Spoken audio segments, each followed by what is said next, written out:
स्कोलास्टिका। स्कोलास्टिका का जन्म 2 मार्च 480 में इटली में हुआ। संत स्कोलास्टिका संत बेनेडिक्ट के जुड़वा बहन थी। स्कोलास्टिका अपने बचपन में ही अपने आप को ईश्वर के लिए परिपूर्ण रूप से समर्पित की थी। जब तक उनके भाई बेनेडिक्ट अपनी पढ़ाई के लिए रोम नहीं चले गए, तब तक भाई बहन दोनों एक साथ रहते थे। उनके पिता के घर में कुछ भक्त स्त्रियों के साथ स्कोलास्टिका रहा करती थी।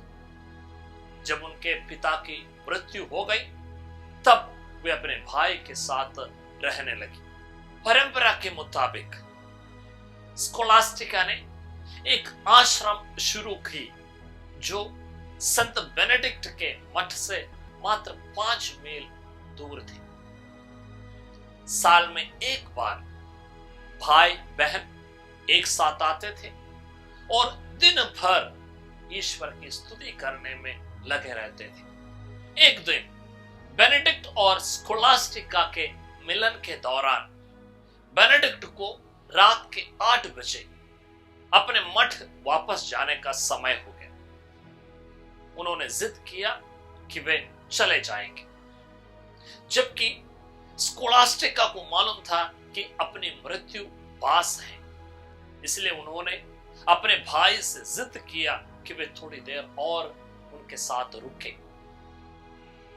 जब बेनेडिक्ट ने उनकी बात नहीं सुनी, तो स्कोलास्टिका ने बड़ी इच्छा के साथ ईश्वर से प्रार्थना की और उस प्रार्थना के फलस्वरूप ऐसा तूफान खड़ा हुआ कि बेनेडिक्ट स्कोलास्टिका को छोड़कर अपने मठ वापस नहीं जा पाए और वे दोनों उस पूरी रात को ईश्वर की स्तुति करते हुए समय बिताए।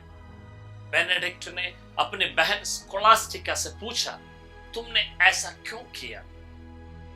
तो स्कोलास्टिका ने बेनेडिक्ट को जवाब दिया कि जब मेरी बात आपने नहीं सुनी, तो मैंने ईश्वर से प्रार्थना की और ईश्वर ने मेरी प्रार्थना सुनी।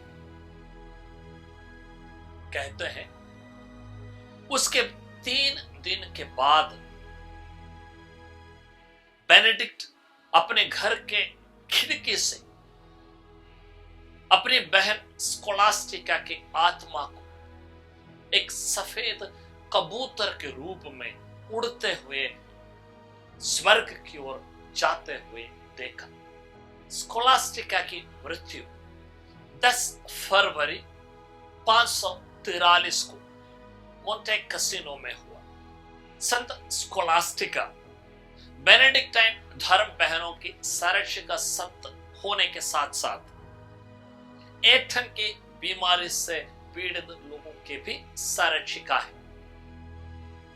तूफान एवं आंधी के समय लोग संत स्कोलास्टिका के मध्यस्थता मांगते हैं। ईश्वर के लिए अपने आप को समर्पित करना और उस समर्पण में परिपूर्ण रूप से विश्वस्त बने रहना, ये हम संत स्कोलास्टिका से सीखते हैं। अपनी मृत्यु को आगे देखकर ईश्वर की स्तुति करने, ईश्वर के आदर करने, ईश्वर से प्रार्थना करने में समय बिताना, ये एक महत्वपूर्ण बात है। हम आज प्रभु से प्रार्थना करें, जब हमारे जिंदगी में परेशानियां आए, कठिनाइयां आए, तो हम डावाडोल ना हो, बल्कि ईश्वर पर निर्भर रहें।